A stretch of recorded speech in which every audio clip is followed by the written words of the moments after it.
influential Americans opposed to Roosevelt's New Deal had aided and abetted the Third Reich after the true nature of Hitler's anti-Semitic regime was known. The motive, whether hatred of communism, fascist sympathies, or simply greed, was rarely openly discussed.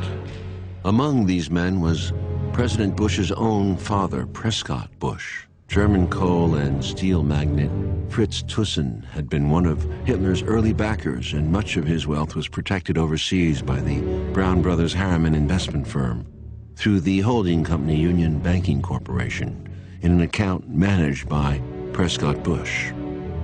In 1942, the U.S. government seized Union Banking Corp. Along with 4 other Thyssen-linked accounts managed by Bush. Then after the war, the shares were returned to the American shareholders, including Bush.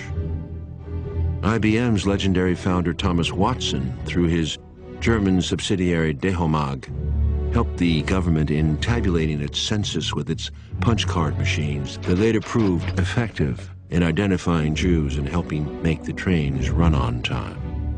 On an even larger scale, General Motors' Alfred Sloan, through his German subsidiary Adam Opel, built cars and transport vehicles for the German army. Sloan, on the eve of Germany's invasion of Poland, said his company was too big to be affected by a petty international squabble. Henry Ford's German subsidiary manufactured an arsenal of military vehicles throughout the war with the consent of the parent company in Michigan. Ford himself had earlier published a series of articles, later a book, titled The International Jew, the World's Foremost Problem. Hitler hung a portrait of Ford in his Munich office and told the Detroit News in 1931, "I regard Heinrich Ford as my inspiration."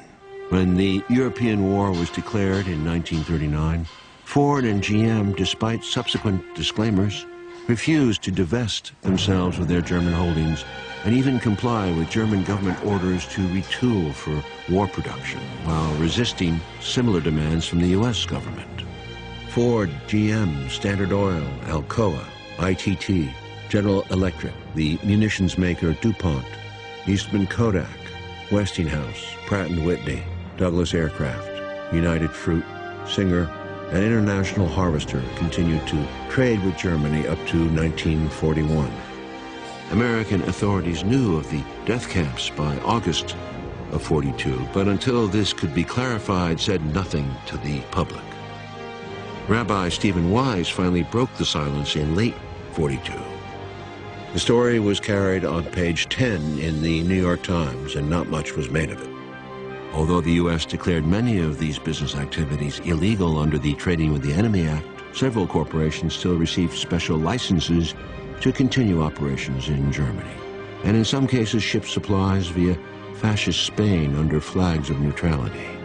After the war, IBM fought and succeeded in recovering all of its sequestered profits.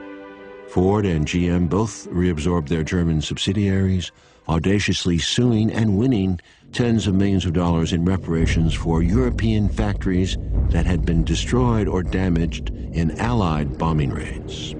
The subject of collaboration is highly taboo. To facilitate such dealings, of course, banks and law firms were needed. The corporate powerhouse law firm Sullivan and Cromwell, whose managing director was future Secretary of State John Foster Dulles, with his brother Allen Dulles as a partner, had as clients many of these powerful institutions, including the very important Bank for International Settlements, which was set up in Switzerland in 1930 to channel World War I reparations between the U.S. and Germany. After the war was declared, the bank continued to offer financial services to the Third Reich, and the majority of gold looted during the Nazi conquests of Europe ended up in BIS vaults, which allowed the Nazis access to money that would have normally been trapped in blocked accounts.